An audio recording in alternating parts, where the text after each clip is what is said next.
wabarakatuh. Perkenalkan kami dari kelompok dengan anggota saya Winda dengan NIM 015. Dan saya Wana Rizky Ramadhani dengan NIM 027. Dan saya Hernita Filanzani dengan NIM 037. Pada kesempatan ini kami akan mempresentasikan hasil proyek ujian akhir semester pada mata kuliah Rekayasa Perangkat Lunak dengan judul Sistem Informasi Apotek Berbasis Desktop. Sebelum menjelaskan diagram, saya akan menjelaskan sedikit latar belakang, yaitu sistem ini dibuat karena masih banyak apotek yang mengelola data obat, supplier, transaksi, dan stok secara manual, sehingga sering terjadi kesalahan pencatatan. Oleh karena itu, kami membuat sistem informasi berbasis desktop agar proses pengelolaan data menjadi lebih cepat, efektif, dan akurat. Selanjutnya saya akan menjelaskan diagram UML. Yang pertama di sini ada use case diagram. Ini menggambarkan hubungan antara pengguna dengan sistem. Pada sistem ini terdapat satu aktor, yaitu admin.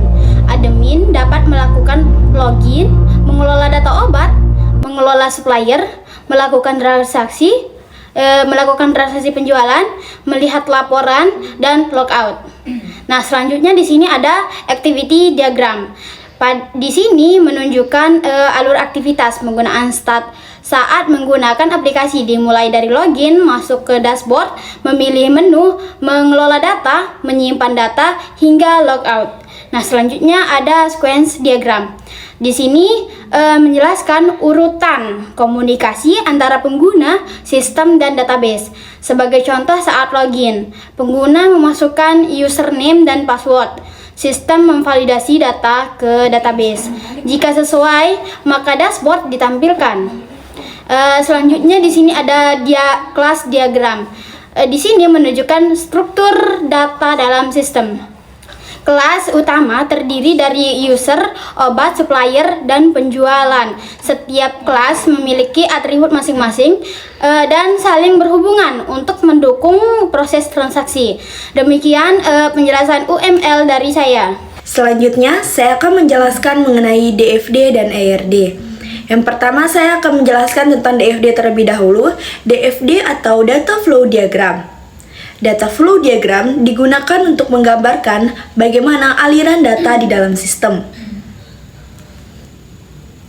Dan pada DFD level 1 terlihat bahwa admin memberikan input berupa data obat, supplier, transaksi, dan data lainnya kepada sistem.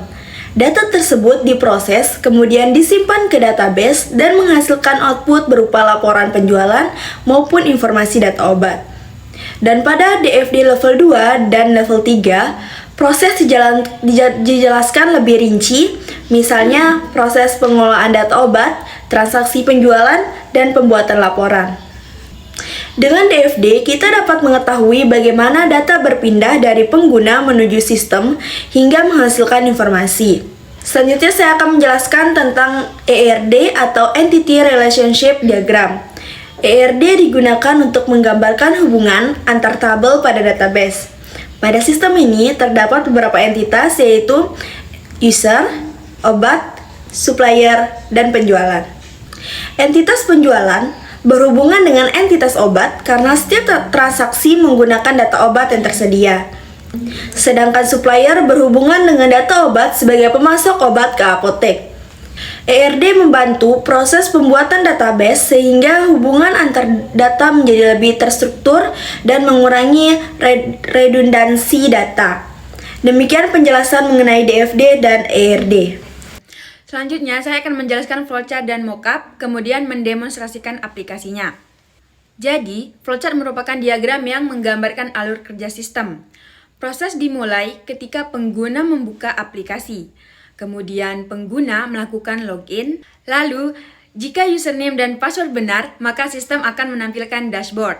Selanjutnya, pengguna dapat memilih menu seperti data obat, data supplier, transaksi penjualan, atau laporan. Lalu, setelah selesai menggunakan aplikasi, pengguna memilih menu logout sehingga proses berakhir. Flowchart ini membantu memahami alur sistem dari awal sampai akhir.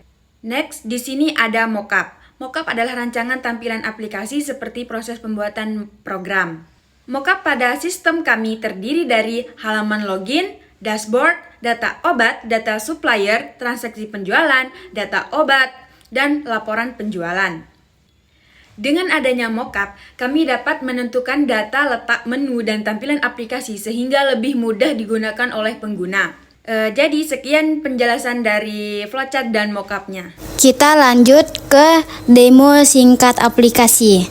Berikut adalah tampilan aplikasi yang telah kami buat. Pada halaman pertama ada login. Setelah login berhasil, pengguna masuk ke dashboard. Pada menu data obat, pengguna dapat menambah, mengubah, menghapus, dan melihat data obat. Dan pada menu supplier digunakan untuk mengelola data pemasok. Menu transaksi digunakan untuk melakukan penjualan obat dan sistem akan menghitung total pembayaran secara otomatis. Menu kadaluarsa untuk melihat obat-obat yang sudah kadaluarsa. Lalu menu laporan digunakan untuk melihat hasil transaksi yang telah dilakukan. Dan yang terakhir terdapat menu logout untuk keluar dari aplikasi. Berdasarkan hasil implementasi dan pengujian, seluruh fitur utama aplikasi telah berjalan dengan baik. Sistem ini mampu membantu proses pengelolaan data apotek menjadi lebih cepat, lebih terstruktur, dan lebih efisien. Demikian presentasi dari kelompok kami. Terima kasih atas perhatiannya. Wabillahi taufiq wal hidayah. Wassalamualaikum warahmatullahi wabarakatuh.